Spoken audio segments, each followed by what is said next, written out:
Hello everyone, journalist Jagdev గారు ప్రస్తుతం స్టూడియోలో ఉన్నారు. ఒక ఇంపార్టెంట్ అంశం మీద విశ్లేషణ తీసుకుందాం. వెల్కమ్ చెప్పేద్దాం. Hello sir. Hello Zakir. Sir, ఇప్పుడు ఢిల్లీ నేమ్ చేంజ్ అయిపోతున్నట్టు తెలుస్తోంది. సో ఎలాంటి పేరు పెట్టబోతున్నారు? యాక్చువల్గా భారతదేశ మూలాలు అన్నీ కూడా ఒక సనాతన ధర్మాన్ని బేస్ చేసిన మూలాలే ఉన్నాయి. పేరు కూడా భారతదేశం, అఖండ భారతావని ఇట్లాగా ఉన్నాయి.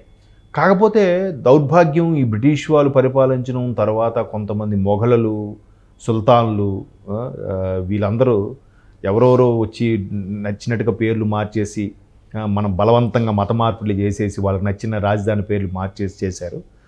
అది ఒక విధంగా సోషల్ మీడియా ఆధారంగా మనకి కొన్ని తెలుస్తున్నాయి. కొన్ని వాస్తవాలు ఉన్నాయి, కొన్ని అబద్ధాలు కూడా ఉంటున్నాయి సోషల్ మీడియాలో, కానీ వాస్తవాలు అయితే బయటకు వస్తున్నాయి.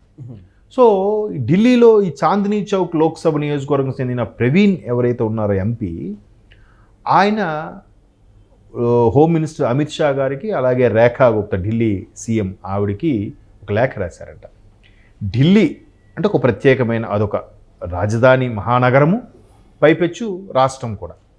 సో దీనికి పేరు మార్చాలి. ఢిల్లీ ఏంటి, ఢిల్లీ న్యూఢిల్లీ, ఢిల్లీ ఇవి కాదు. మనకి పురాతనంగా ఉండే సనాతన సంప్రదాయాలు లేదా భారతదేశం ఎప్పటి నుంచో, అంటే ప్రపంచానికి నాగరికత తెలియనప్పుడే మనం పంచి కట్టుకున్నాం, మనం దుస్తులు నేస్తూ కట్టుకున్నాం. అటువంటి పురాతన నాగరికత గల భారతదేశానికి ఈ మూలాలకు సంబంధించిన పేరు ఉంటేనే బాగుంటుంది అనేది చాలామంది అభిప్రాయం. సో ఈయన లేఖ రాయకముందే ఎన్డీఏ కూటమికి కూడా ఒక అభిప్రాయం ఉంది. దీన్ని ఇండియా కాదు, ఇక్కడ నుంచి భారత్ అని మార్చాలని కూడా అభిప్రాయపడుతుంది. సో దానికి ఇండియా కూటమి వాళ్ళు, మేము ఇండియా కూటమి పెట్టుకున్నాం కాబట్టి దానికి కావాలని మీరు మార్చుతున్నారు భారత్ అని చెప్పి వీళ్ళు కూడా లోక్సభలో ఏదో రాజ్యసభలో అలిగేషన్ చేశారు. అది పక్కన పెట్టారు. కానీ ఈ ఎన్డీఏ కూటమి వచ్చిన తర్వాత చాలా వరకు మార్పులు చేర్పులు చేస్తున్నాయి.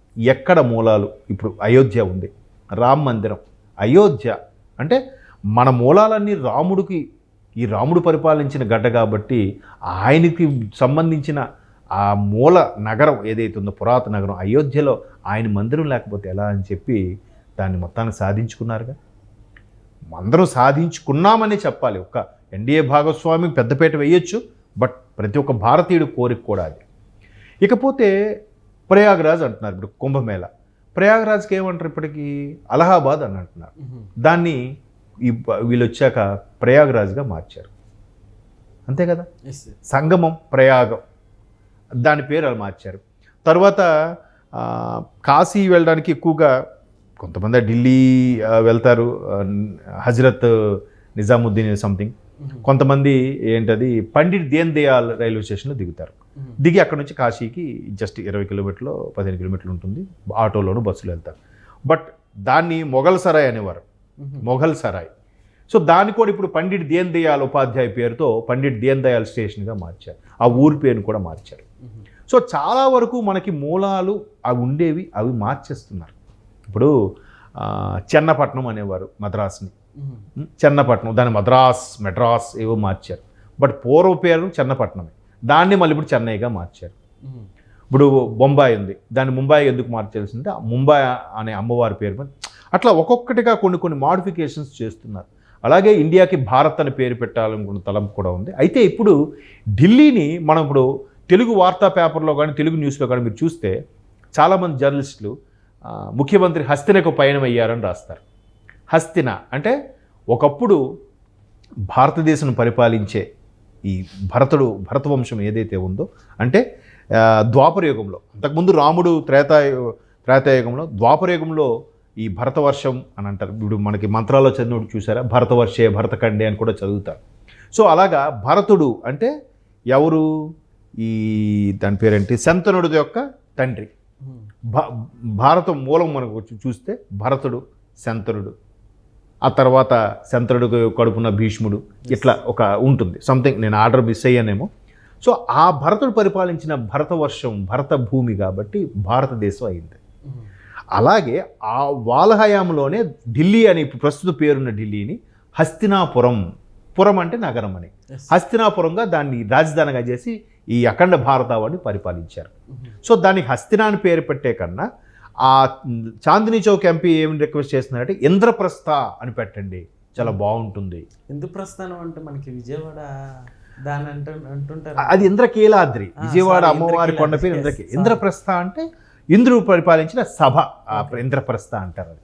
సో అలాగా అంత అద్భుతమైన పేరు పెట్టాలని ఆయన ప్రపోజల్ పెట్టాడు. బట్ దీనికి అంత సింపుల్గా చేశారు. దానికి హస్తినా అని కూడా అంటారు, హస్తినాపురం అని అన్నారు. హస్తినాపురమే ఢిల్లీ అయింది అంటున్నారు. సో హస్తినాను పెడదామా లేదా ఇంద్రప్రస్థ పెడదామా? హస్తినాపురం పెట్టినా కానీ హస్తినాపురం బాగానే ఉంది కదా. అంటే చాలా చాలా పేర్లు కూడా మాడిఫికేషన్స్లో వీళ్ళు వచ్చేసి ఎవరైతే మొఘళ్ళు, ఈ టిప్పు సుల్తాన్ వాళ్ళు, లేదంటే కొంతమంది వీళ్ళందరూ వచ్చి నాశనం చేసేసారు. దేవాలయాలన్నీ కొల్లగొట్టేసడం, అన్నీ ఘోరీలు గజనీలు. మరి యధవులందరూ ఇదే పని. అంటే వీళ్ళు ఏం చేశారంటే, అరే అందం చూసి ఆస్వాదించి దాన్ని దోచుకోండి, దాన్ని నాశనం ఎందుకు చేస్తారా? అరే ఇంత బాగా కట్టాడా, సూపర్గా ఉంది, మనం ఇలా దగ్గర ఎక్కడ ఈ స్థిర నివాసం ఏర్పరచుకుని రోజు దాన్ని చూసుకుందాం అనుకోలే. కానీ అంటే వాళ్ళంతా కుళ్ళు కుతంత్రాలతో కూడిన మనస్తత్వాలు ఆ రాజులందరూ కూడా. అందుకే కదా బలవంతంగా మత మార్పిళ్ళు, ఏది అందంగా కనపడతారు పగలగొట్టేయడం, ఏది చాలా అద్భుతంగా కనపడుతుందమ్మా, మనకన్నా వీళ్ళకి ఎంత అద్భుతమైన నాలెడ్జ్ ఎలా ఉంది, వీళ్ళు మనకన్నా ఎంత అద్భుతంగా ఎలా కట్టారు అని చెప్పి దాన్ని కూలగొట్టేయడం. మన చరిత్ర కూడా చదువుకున్నాం, తాజ్మహల్ కట్టిన వాడికి కళ్ళు పీకేశారంట.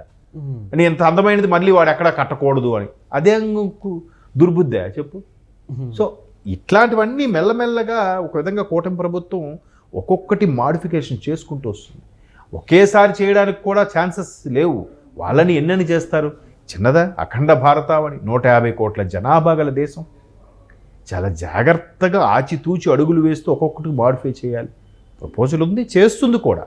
ఇప్పుడు నదుల పేర్లు కానీ మళ్ళీ చూడండి, ఇక్కడ నదుల పేర్లు మాత్రం ఎవడు మార్చలేకపోయాడు. ఆ మూలాలు అలాగే ఉన్నాయి. నగరాల పేర్లు మార్చేసుకున్నారు, కొన్ని యొక్క ప్రాశస్తమైన ప్రసిద్ధ స్థలాల పేర్లు మార్చేసుకున్నారు, వాళ్ళ పేర్లు పెట్టేసుకున్నారు. ఎక్కడ ఈ సనాతన ధర్మం హిందూ మూలాలు బాగా వ్యాప్తి చెందుతాయని భయపడి మార్చేసుకున్నారు. కానీ ఈ ప్రభుత్వం వచ్చిన తర్వాత ఆర్కియాలజీ డిపార్ట్మెంటు ఏదైతే కొన్ని సర్వేలు చేసి తవ్వకాలు చేస్తుందో, మసీదులు కొల్లగొడుతుంటే లోపల దేవాలయాలు ఇంకేమో ఉంటున్నాయంట. అంటే ఆ దేవాలయాలు కొల్లగొట్టి కట్టినట్టేగా. చాలా ప్రూఫ్స్ వచ్చాయి. ఆ మధ్య ఢిల్లీలో కూడా ఇష్యూ అయింది, లేకపోతే ఇంకెక్కడో కూడా బయటకు వార్తలు వచ్చాయి. సో ఇలాంటివన్నీ కూడా మన మూలాల్ని మనం నిలబెట్టుకుంటూనే బలమైన చరిత్ర గల భారతదేశం కాబట్టి ఆ చరిత్ర బేస్ చేసుకొని కట్టిన ఈ పునాదులు ఇంకా స్ట్రాంగ్గా ఉన్నాయి. కాబట్టి ఇట్లాంటివన్నీ మెల్లమెల్లగా మాడిఫికేషన్ చేయాలని నిర్ణయించుకున్నారు. దాంట్లో ఆ ఎంపీ చాంద్రీ చౌక్ ఎంపీ ప్రవీణ్ లాంటి వాళ్ళకు కూడా వచ్చిన ఆలోచన, చాలామందికి ఉంది ఆలోచన. బట్ అటువంటి వాడు ఎవడో ఒకడు ముందుకు వచ్చి లెటర్ సబ్మిట్ చేస్తే మిగతా వాళ్ళందరూ దాన్ని ఓటు రూపంలో వాళ్ళ అభిప్రాయం తెలియజేస్తారు. సో ఖచ్చితంగా ఇంద్రప్రస్థ కానీ హస్తినాపురం కానీ ఏవైనా పేర్లు పాత పేర్లు పెడితే బాగుంటుందని అభిప్రాయం. ఇప్పుడు మన దగ్గర కూడా మార్చారుగా, రాజమండ్రి రాజమహేంద్రవరం. రాజరాజ నరేంద్రుడు పరిపాలించిన భూభాగాన్ని రాజమహేంద్రవరం అనే ఉండేది. దాన్ని నిజంగా మన టీడీపీ గవర్నమెంట్ లాస్ట్ టైం వచ్చిన 2014లో దాన్ని రాజమహేంద్రవరంగానే పేరు మార్చింది, రాజమండ్రిని కాస్త. అలా ఉండడం వల్ల కొంతైనా మూలాలు తెలుస్తాయి. పిల్లలు అదేంటి పేరేంటి నాన్న ఎలాగుంది అని పిల్లలు పేరెంట్స్కి అడిగితే దానికి చెప్పడానికి ఇదిరా మన చరిత్ర అని ఉంటుంది కదా అని ఒక మంచి ఆలోచన. చూద్దాం మరి ఎలా ముందుకు తీసుకెళ్తారని. Okay sir, thank you.